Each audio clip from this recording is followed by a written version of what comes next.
Assalamualaikum warahmatullahi wabarakatuh. Bismillah, innalhamdalillah, amma ba'du.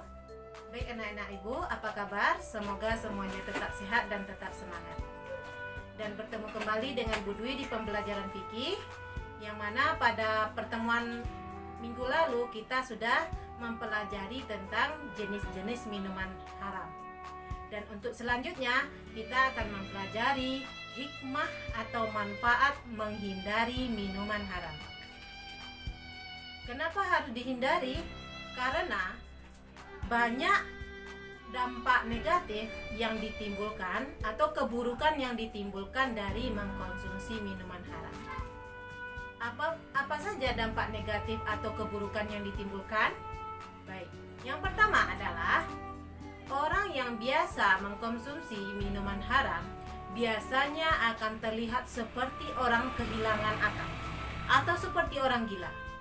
Karena biasanya orang yang sering mengkonsumsi minuman ini tidak bisa lagi membedakan mana yang baik dan mana yang buruk. Jadi seperti orang gila. Kemudian yang kedua, orang yang biasa mengkonsumsi minuman haram ini bisa merusak hartanya sendiri, bahkan juga harta orang lain. Kenapa? Karena dengan ketagihan meminum minuman haram, otomatis dia membeli dan membeli lagi, sehingga kadang-kadang hartanya sampai habis. Dan kadang setelah habis mereka juga bisa mencuri dari orang lain. Kemudian yang ketiga, orang yang biasa mengkonsumsi minuman haram ini mengakibatkan permusuhan dan perkelahian di antara saudara dan teman. Karena dia sudah kehilangan kesadaran, jadi dia tidak bisa lagi membedakan mana yang teman, mana yang musuh, mana yang saudara, mana yang famili. Kemudian yang keempat, orang yang biasa mengkonsumsi minuman haram ini menghalangi seseorang dari sholat dan berzikir kepada Allah. Dan yang kelima adalah dengan mengonsumsi minuman haram ini penyebab terjadinya perbuatan yang dilarang. Contoh seperti melakukan mencuri, membunuh, bahkan berzina. Karena mereka tidak lagi bisa membedakan mana yang baik dan mana yang buruk. Kemudian yang keenam adalah mengonsumsi minuman haram ini merupakan jalan kemaksiatan dan keburukan. Dan ini merupakan jalan-jalan setan untuk menjerumuskan kita kepada perbuatan yang sangat dilarang oleh Allah Subhanahu wa taala. Contoh, melakukan pencurian, membunuh, dan lain-lain. Kemudian yang ketujuh adalah orang yang biasa mengonsumsi minuman haram ini mempunyai pergaulan yang kurang baik. Karena biasanya mereka ini akan berkumpul dengan orang yang sama-sama mengonsumsi minuman juga. Kemudian selanjutnya adalah Allah menolak segala amalan dan doa orang yang suka meminum minuman haram. Dan ini selama 40 hari 40 malam.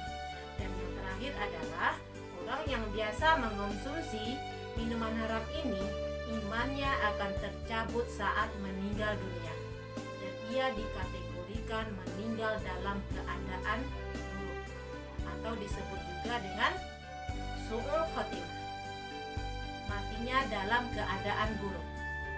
Baik anak-anak ibu semuanya, berikut ini Bu Dwi sajikan sebuah video tentang kisah seseorang yang awalnya dia merupakan ahli ibadah, kemudian dia mati kafir karena meminum minuman haram ini.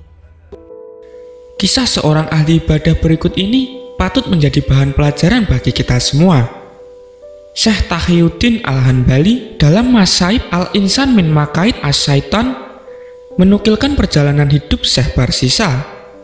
Sebelum akhir hidupnya, Barsisa merupakan seorang hamba Allah yang ahli ibadah dan sangat baik budi pekertinya. Selama hidupnya, dia mempunyai 60.000 anak murid, dan semua anak muridnya itu menjadi ulama dan para wali Allah Subhanahu wa Ta'ala. Saking luar biasanya, Barsisa dalam perkara ibadah sampai-sampai menarik decak kagum para malaikat. Mengapa kalian kagum dengan Barsisa? Padahal aku lebih tahu, Barsisa itu akan kafir dan masuk neraka jahanam selama-lamanya. Demikian dialog Sang Khalik dengan para malaikat, seperti dinukilkan oleh Syekh Taqiyuddin dalam kitabnya tersebut. Kisah yang sama juga ditulis oleh sejumlah ulama, di antaranya Imam At-Tabari dalam tafsir surat Al-Hasyr ayat 16-17 dari riwayat Ibnu Mas'ud, Ibnu Katsir dalam kitab tafsirnya, dan Al-Bidayah wa An-Nihayah juz 2, serta Imam Al-Qurtubi.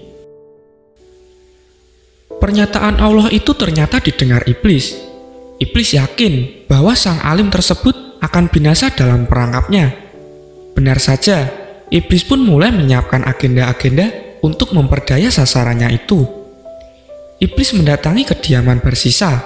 Iblis menyamar sebagai seorang hamba Allah yang saleh dan taat. Ia meminta bertemu dengan Barsisa. Kemudian Barsisa memperkenalkan diri dan bertanya pada tamunya, "Engkau ini siapa dan apa maksudmu?"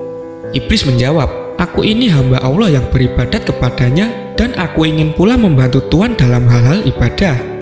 Kemudian Barsisa berkata kepadanya, "Barang siapa bermaksud beribadah kepada Allah, maka sesungguhnya Allah akan mencukupinya sebagai teman baik." Selama beberapa hari, iblis menampakkan kegigihan dan keuletannya beribadah. Iblis beribadah 3 hari 3 malam berturut-turut tanpa tidur, makan, dan minum. Pemandangan ini pun membuat Barsisa takjub. "Aku ini pernah tidur dan aku ini makan dan minum, sedangkan engkau tidak makan sama sekali. Padahal aku beribadah kepada Allah bertahun-tahun tanpa sanggup meninggalkan makan minum. Oleh karena itu, apakah dayaku agar aku ini bisa menjadi seperti engkau?" tanya Barsisa. Lalu iblis menjawab, "Pergilah engkau dari tempat ini dan kerjakan larangan Allah. Kemudian setelah itu tobatlah kepada Allah, karena Dia Maha Pengasih, maka engkau akan mendapat kemanisan bertobat kepadanya." Barsisa bertanya, "Bagaimana aku akan mendurhakai Allah setelah aku menyembahnya sekian lama?" Iblis menjawab, "Manusia apabila berdosa memerlukan keampunan atas segala dosa-dosanya." Barsisa bertanya lagi, "Apakah dosa yang baik saya kerjakan?" Iblis menjawab, "Zina."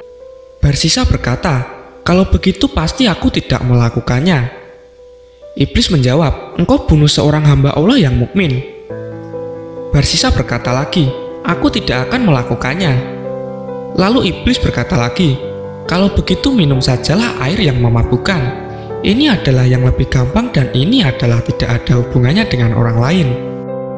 Lalu Barsisa bertanya, "Di manakah aku akan mendapatkan minuman ini?" Iblis berkata, "Engkau pergi ke salah satu kampung yang menjual minuman yang memabukkan." Dengan serta-merta Barsisa pun pergi ke tempat yang ditunjukkan iblis itu. Setelah ke tempat itu, Barsisa pun menemui seorang wanita cantik yang pekerjaannya menjual minuman keras. Lalu Barsisa membeli sebotol minuman keras dari perempuan itu, kemudian meminum hingga ia pun mabuk. Dalam kondisi mabuk itulah Barsisa lantas menzinai perempuan itu. Kemudian dengan tiba-tiba, suami sang perempuan tiba di rumah. Merasa terpojok, akhirnya Barsisa membunuhnya. Setelah kejadian itu, iblis kembali menyamar sebagai manusia biasa.